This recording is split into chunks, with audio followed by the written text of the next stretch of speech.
Mirë ditë të gjithëve. Një fëmijë pretendon se është rimishërimi i Lady Dianës. Nuk e di e keni para apo jo, por po flitet shumë për të dhe kohët e fundit janë bërë edhe disa reportazhe shumë të çuditshme. Dhe dua t'ju tregoj këtu që s'është era e parë, ka ndodhur edhe herë të tjera, bile kemi folur edhe në emisionet tona ku një fëmijë tregonte se ku e kishin vrarë kur ai jetonte në jetën e mëparshme, një njerëz që kishte vdekur nga vitet 60. Megjithatë, unë dua t'ju tregoj këtë histori të këtij fëmijës që është histori e freskët. Është australian, quhet Campbell, Billy Campbell. Ky Billy ka lindur në vitin 2016 dhe në vitin 2019 nuk ishte ende viti 2019, sepse ai që kur ishte 2 vjeç, sa po pa fotografin e Lady Dianës, u tha prindërve, këtu tha kur isha unë e re. Dhe në të vërtet, ajo foto që ata që pa rastësisht, që në një revist, ajo, pra Lady Diana ishte e re në atë foto. Ishte shumë e çuditshme, sepse ai se kishte parë kur Lady Dianën, nuk dinte se kush ishte, por ajo që ishte më e rëndësishmja, kur pas një viti, pra në vitin 2019, kur ai ishte 3 vjeç, shkuan në një kështjell që ta shihnin nga Balmora, quhet kështjella, nga jashtë, dhe ai filloi që të qante. Pra fëmia, ky Billy, filloi që të qante sepse u emocionua shumë. Kur zbuluan, prindrit nuk e dinte askush. Kur zbuluan më vonë, ajo kështjell ishte vendi ku i pëlqente shumë Lady Dianës. Pra ishte një vend që ajo e kishte për zemër. Një kështjell që nuk e dinte askush. Bile ai me kalimin e kohës, Billy il Piccolo, i vogli, më vjen sepse kam lexuar në italisht, dhe Campbell, Billy i vogël thoshte që kishte edhe motra, kishte vëllezër, pra kishte dhe tregonte edhe disa intimitete të tjera që prindrit nuk i kanë thënë. Prindrit e tij, që njëri nga këta, ky i ati, i Billit, ka mbetur pa fjalë, sepse kur e intervistuan djalin, një ditë e intervistuan, në fakt ai sot është 9 vjeç, ky djalosh, por kur e intervistuan i tha disa gjëra këtij prezantuesit, sepse e intervistuan në një program, është australian, e intervistuan në një program të pasdite, rastësisht kështu, dhe i tha disa detaje që ata mbetën pa fjalë. Bile tregohet që i kanë prerë ato detaje, sepse ishin të Lady Dianës shumë personale. Tani, si ju thash, nuk është era e parë që ndodh një fakt i tillë, sepse rimishërime të tjera kanë ndodhur që janë të dëshmuara dhe nga fëmijë të tjerë dhe nga njerëz të tjerë. Nëse mbani mend, ne kemi folur për një vajzë 4 vjeçare që tregonte se ku ishte martuar, tregonte për burrin e saj, tregonte për çdo gjë. Nëse e mbani mend, e kemi bërë një emision të tërë, një vajzë indiane ku shkoi dhe tek vendi aty ku ajo mendonte që ishte martuar dhe kishte jetuar, dhe kur shkoi tek i biri, pra i biri Gjoja nuk ishte djali i saj, por kur shkoi tek ai djali që Gjoja ishte djali i saj, në të vërtetë ishte djali i dikujt tjetër, ajo ulni gjunjë dhe filloi që të qante. Dhe i përgjiroi, thoshte, birim më përqafo. Një vajzë 4 vjeçare që e njohu sepse e gënjyen, pra ata e mashtruan, i thanë për një njeri tjetër. Ajo u fut mes turmës, i thanë që Gjoja djali i saj ishte një tjetër. Ajo u fut mes turmës dhe me fjalë turmës, ata që ishin aty, 6-7 njerëz që ishin aty, dhe shkoi te ky djalë dhe e përqafoi. Nga e dinte ajo që ishte ky djali i asaj që kishte lindur, pra që pretendoi që kjo ishte rimishërimi i kësaj gruaje. Pra nuk është vetëm kjo, por ka ndodhur edhe, siç ju thash, nga vitet 2000, ku një djalë 5 vjeçar tregonte se ku e kishin varrosur kur atë e vran. E tregonte shumë thjesht, më qelluan nga mbrapa. Në fakt ishte një çështje e pazgjidhur, sepse ishte një kohë ku nuk kishte teknologji si sot që të mund ta zbulonin, dhe nuk e dinin që e kishte vrarë shoku i tij i ngushtë. Në fakt e zbuluan vetëm me anë të këtij djaloshit, pra të këtij që thoshte që ishte i rimishruar. Pra ishte rimishruar ky njeri që ishte vrarë. Tani pse po flasim për këtë? Sepse çfarë është rimishërimi? E di që shumë prej jush ndoshta nuk besojnë në rimishërim, por njeriu është një cikël që përsëritet tërë jetën. Me fjalë në përjetësi që nga kohërat e lashta.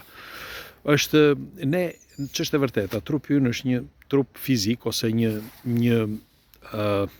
si mund të quhet, një xhaket ose një veshje që mban energjinë tonë ose shpirtin tonë. Dhe shpirti është ai që është i rëndësishëm, sepse unë jam i bindur që tek shpirti gjendet edhe memoria jonë, gjenden kujtimet tona, gjenden emocionet tona dhe çdo gjë. Pra, në lidhje me trupin, trupi pastaj i përcjell në trup. Si mund ta them unë? Për shembull, nëse do futemi në fizikën kuantike, çdo gjë është frekuencë dhe ne edhe mendimi është frekuencë, fjalët janë frekuencë, çdo gjë është frekuencë. Dhe nëse mendimi ynë është frekuencë, ne ja përcjellim trurit dhe truri ja përcjell trupit. Pra, burimi kryesor është vibrimi.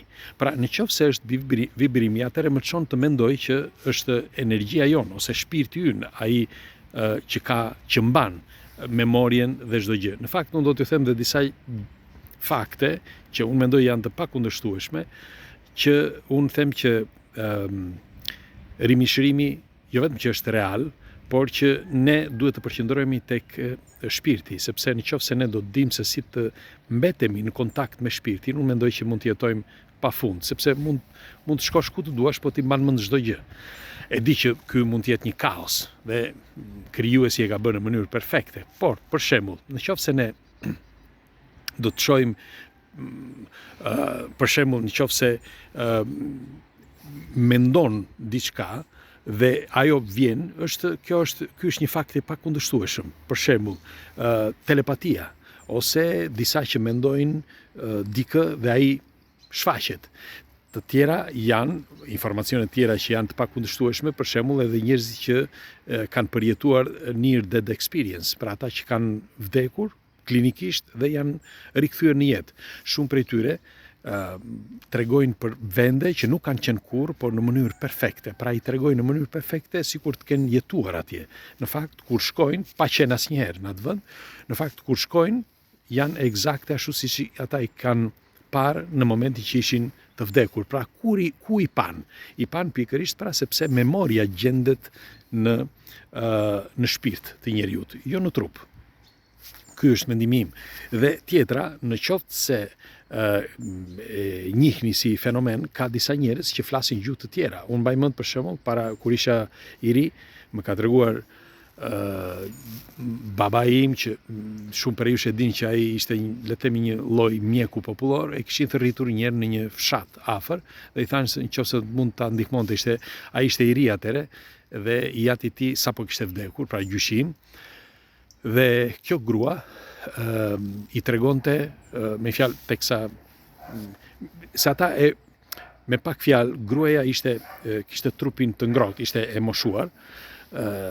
Dhe ajo kur mori veten, sepse më në fund duke qenë ngrohtë ajo, ata thanë që kjo nuk ka vdekur, sepse zakonisht më përpara nuk kishin mjek si sot për shembull që thonë që duhet vi mjeku në shtëpi dhe ai vërteton nëse ka vdekur ose dhe nëse ai e shkruan që ka vdekur, nuk ka shans të ke vdekur dhe kaq. Kurse dikur e bënin vetëm e kapnin njeriu nga balli ose nga trupi dhe shikonin nëse ai kishte vdekur ose jo. Pra nëse ishte i ftohtë. Dhe po thosha që kjo grua tregonte babi që foli në arabisht. Me një fjalë, kjo kur mori veten, filloi të fliste arabisht në mënyrë perfekte. Në fakt e çuan tek një hoxh që sepse edhe pse ishte koha e monizmit, hoxhallarët vazhdonin që të praktikonin në disa vende, normal në fshehtësi, dhe kjo grua fliste, ai hoxha tha që e flet më mirë se unë. E fliste në mënyrë perfekte gjuhën arabe. Unë di që u përhap shumë kjo si histori dhe di që e njohin edhe në gjithë Shqipërinë. në vendet e tjera të Shqipërisë. Unë di që ka ndodhur në Vlorë, pra, ku siç që tash kishin folur babai tim që të shkonte sepse kjo ishte ende e ngrohtë, trupi i ngrohtë, por ajo kur e mori veten filloi që të fliste arabisht në mënyrë perfekte. Dhe nuk është hera e parë, ka ndodhur dhe herë të tjera që kanë folur gjuhë të tjera. Si është e mundur që njeriu në momentin që vdes dhe pastaj rikthehet në jetë të flasë gjuhë të tjera. Pra, në qoftë se do flasim për këtë Billy Campbell, ky djali vogël që tani është bërë le të themi viral në të gjithë botën, ai tani është 9 vjeç dhe vazhdon por në këtë periudhë sikur është stakuar dal nga dal, sepse duhet dini deri në moshën 6 maksimumi 10 vjeç stakohet nga energjia e Lady Dianës në këtë rast dhe fillon dhe jeton jetën e tij, sepse kështu është formuar. Dhe zakonisht deri në këtë moshë ata kanë kontakte dhe lidhje me energjinë e mëparshme, pra me rimishërimin e mëparshëm. Megjithatë do të dëshiroja një komenti tuaj çfarë mendimi keni dhe nëse njihni histori të tilla. Njerëz që kanë folur gjuhë të tjera apo që thuhet për rimishërime. Pres komentet tuaja. Ditë mbar.